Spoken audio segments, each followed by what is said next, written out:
Hello and welcome to BYJU'S Exam Prep IAS. I welcome you all to today's session of the daily quiz. Also reminding you, if you have still not filled up the Google form in the description of the video, please do that right away. It will help one of our experts to get in touch with you, to give you a counseling session, to help you with any issue that you're having in your UPSC exam preparation.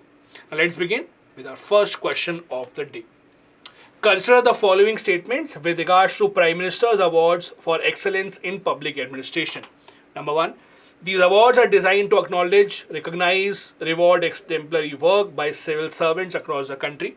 Second, 2023 awards shall consist of a trophy, a scroll, and an incentive of rupees 20 lakh to the awarded district or organization to be utilized for implementation of project, program, or bridging the resource gap in any area of public welfare. Third, the PM's awards are conferred by the President of India on Civil Services Day. How many of these given statements are correct? Now, if you look at these awards, these are prestigious, especially for the civil servants in the country. First statement is true. These are usually given to the civil servants who are able to make a great impact in their work. So they are mainly given in two categories. One, the work that they have done in their district, if they are charge of a district, for example, DM, etc. And the other one is in the department of their ministries. So if they are in the central government or they are working in a specific ministry or department, what impact have they had, especially in implementation of the government schemes? Second is also true. Third one is wrong. It is an award not conferred by the President of India, but by the Prime Minister of India. So it is the Indian Prime Minister that confers the award. First and second statement are true. The answer here would be B. This is from the PIB. That is, the submission date for nominations of this award will be 31st of Jan 2024. All the central ministries, departments, state government, district collectors can make submission on the portal. Next, question number 2. Consider the following statements with regards to MPLADS e-SAKSHI mobile application. Number 1. The mobile app would offer convenience and accessibility, allowing the MPs to propose, track, and oversee the projects at their fingertips. Second, this real-time access enhances decision-making processes, enabling swift responses to emerging needs or issues. Third, the application will streamline the communication between MPs and relevant authorities, facilitating a more efficient exchange of information. How many of these given statements are correct? Now, if you look at this, the MPLAD funds, these are those funds which are always at the center of some discussion or the other. These are the funds, about 5 crore rupees, which allow the MP to suggest to undertake certain development activities in their constituency. These were frozen at the time of the COVID-19 pandemic. Now they have been revived once again.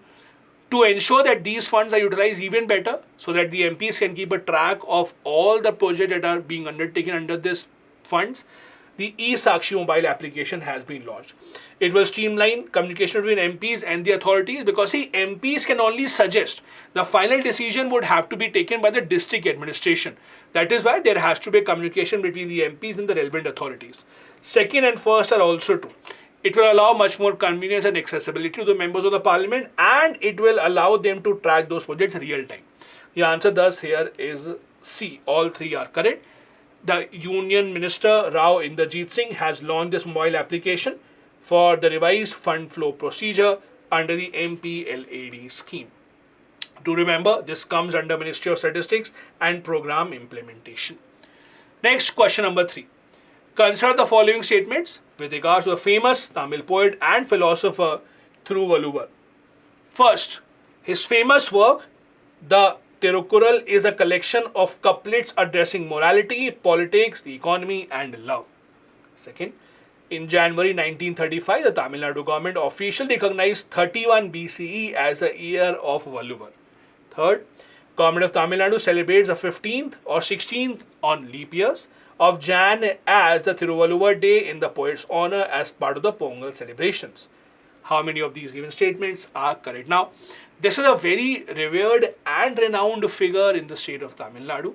Whenever there is Pongal celebrations, we see some statements made by Chief Minister, the Governor, that usually come in the news with respect to the work of Thiruvalluvar. All these three given statements here are correct. 15th of January is recognized as the Thiruvalluvar Day in the honor of the poet in the state of Tamil Nadu.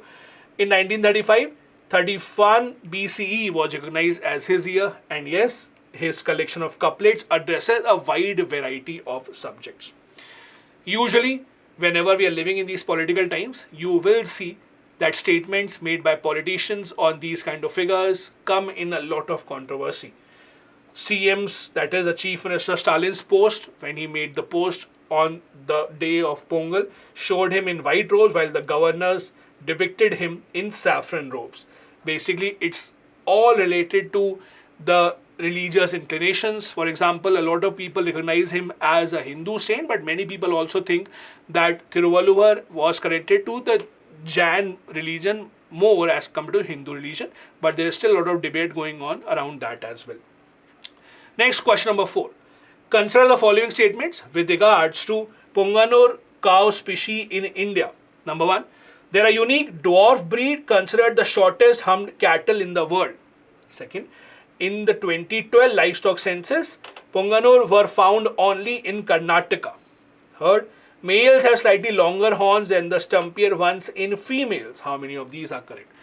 The reason why this cow species in the news was that there was a photo that made rounds in the news media of the Prime Minister feeding these cows in his residence on the occasion of Makar Sankranti. And they were very unique, different looking cows. That is why it came in the news. They were the Punganur cows, shorter in size. That is why they are called the dwarf breed. First statement is correct. Second is wrong. In 2012 livestock census, they were found in only one state, but that state was not Karnataka, that was Andhra Pradesh. Now they are spread across other parts of the country as well, but in 2012 they are only found in Andhra Pradesh. Third is also wrong. It is the females among them that have slightly longer horns as compared to the males. So out of the three, only the first statement here is correct. The answer here has to be A. Second and third are wrong. Again, these are the dwarf cows that the Prime Minister was seen as feeding on the occasion of Makar Sankranti in his residence. Next, the previous year question from 2013. The government enacted PESA, that is Panchayat Extension Schedule Areas Act in 1996. Which one of the following is not identified as its objective? Number 1, to provide self-governance. Yes, it does. Second, to recognize traditional rights. Yes, it does. To create autonomous regions and tribal areas? No, this is not something that the PESA Act does. This is in fact a part of the 6th schedule of the Indian Constitution. This is not a part of the PESA Act. Now, as you know, PESA Act was a way for the government to introduce and implement the law of Panchayat in those areas which are dominated by the tribal population. So it has a lot of provisions similar to the 73rd Amendment Act, but it has certain special provisions for the tribal population. For example, at least 50% of the seats at all levels had to reserve for scheduled tribes. The head of the panchayat always has to be a scheduled tribe, so on and so forth. The third one is not a part of the PESA Act. It does not create any autonomous area under this act. Next, we have a fact of the day, and today we want to discuss the concept of road safety. The reason why we are discussing this is because Shri Nitin Gadkari says that road safety is now the topmost priority of the government, and the government has set a target to reduce the accident deaths by 50% by 2030. Now, there is a lot of data that he gave in his speech, which is important for us. First, as I said, the government's target is to reduce accident deaths by half by 2030. The government will focus on 4 E's of road safety: engineering, enforcement, education, and emergency medical service. Again, we have discussed the concept of golden hour. Golden hour means if someone has an accident, the first hour after the accident is the golden hour. If someone gets medical aid within the first hour, their chances of survival increase many folds. The government also said that road accidents in 2022 were about 4.6 lakh, in which 1.68 people died and 4 lakh people got serious injuries.